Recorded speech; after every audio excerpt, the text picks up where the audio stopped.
is that of many banks keeping their own cash reserve with a penalty of failure before them if they neglect it.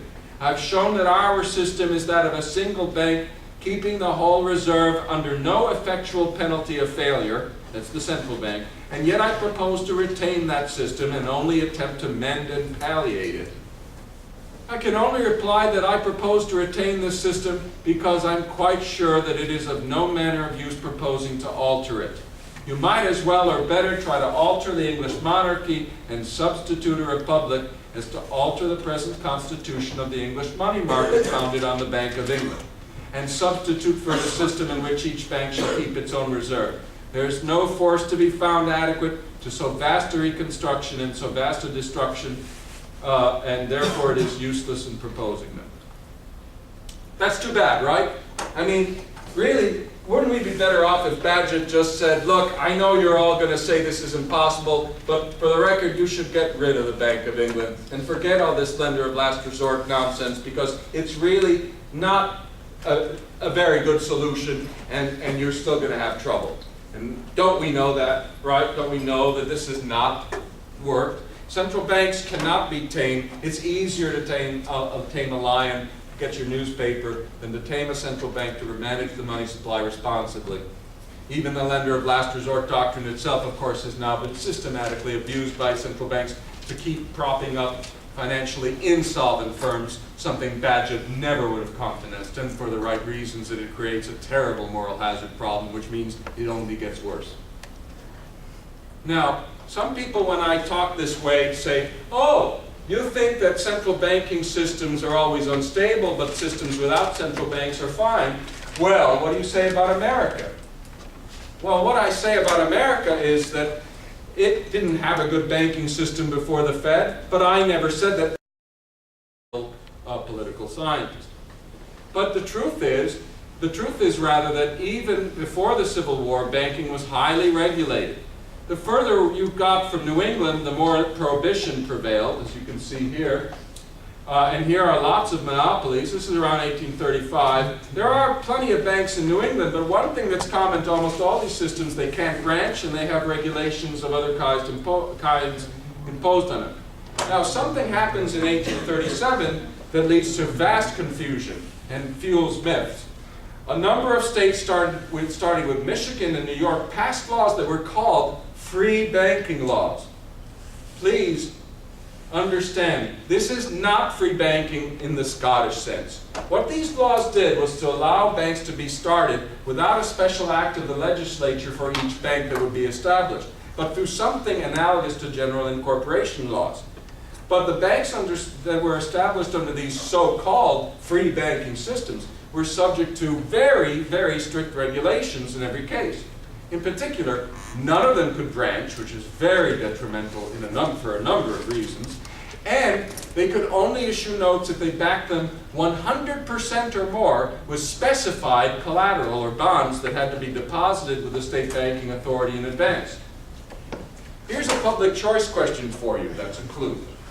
In each state, which bonds were recommended as mandatory or required as mandatory backing for the banknotes authorized in that state? Bonds issued by whom? That state. That state's government. In every case, those bonds were eligible. Well, guess what? Some states were not fiscally responsible. So they mandated that their banks issue notes on the security of their own lousy bonds. And when those bonds defaulted, guess what happened to the value of the notes? Well, they followed the value of the bank's assets. In other words, they became worthless. And the banks failed. The biggest cause of bank failures, by far, before the Civil War, was the insolvency of banks caused by the fact that the bonds they were required to hold by law as a condition for issuing notes, and that is for banking at all, when those bonds fell in value. By the eve of the Civil War, a lot of the worst banks in the U.S. had been eliminated, but it still said that our system was one of a non-uniform currency.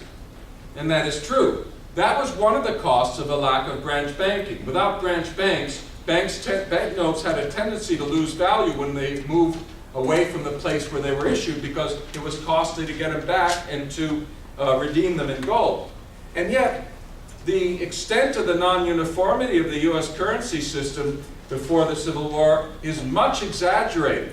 Here's a table, one of two I came up with, that shows on October 1863 what would have happened if, suppose you bought every banknote in circulation in the North at that time. The southern banks are all broke, right, because of the war. Suppose you bought all the notes of all the banks and you paid full face value for them, all the northern banks. And then you went and sold them all in New York to brokers for what the brokers were willing to pay, right? Minus all the discounts.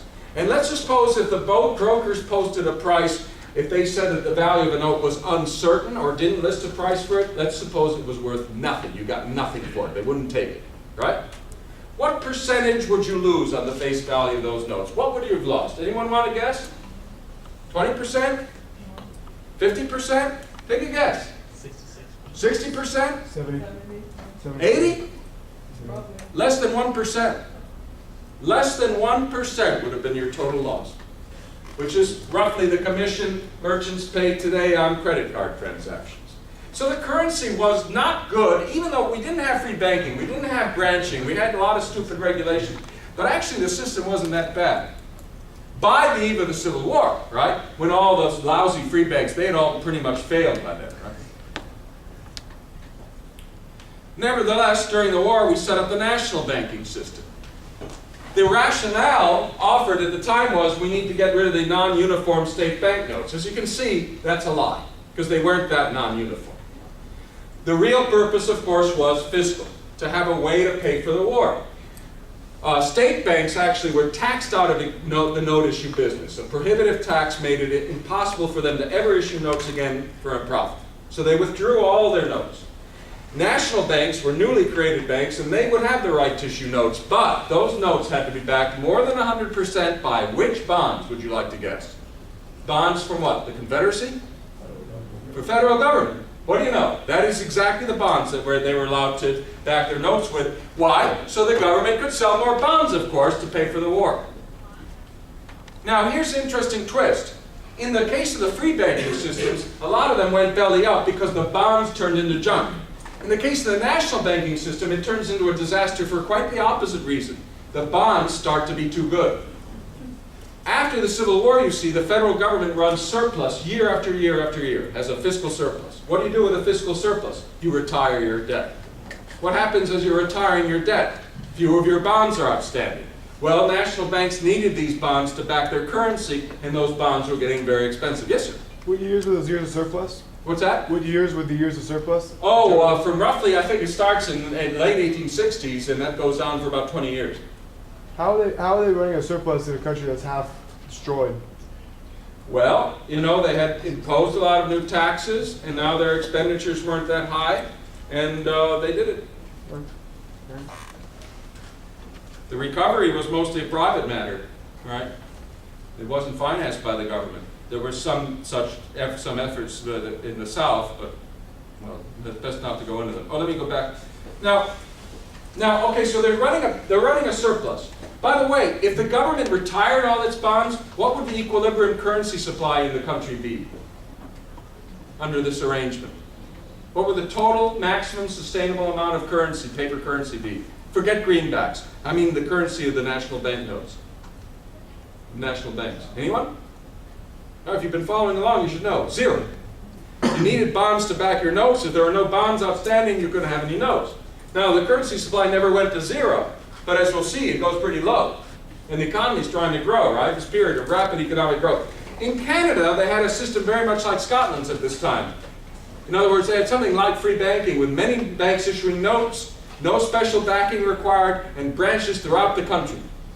Let's see how the different systems performed in these days leading up to the founding of the Fed. Here's a chart. What side do I own? I'll go this one. This chart shows two things.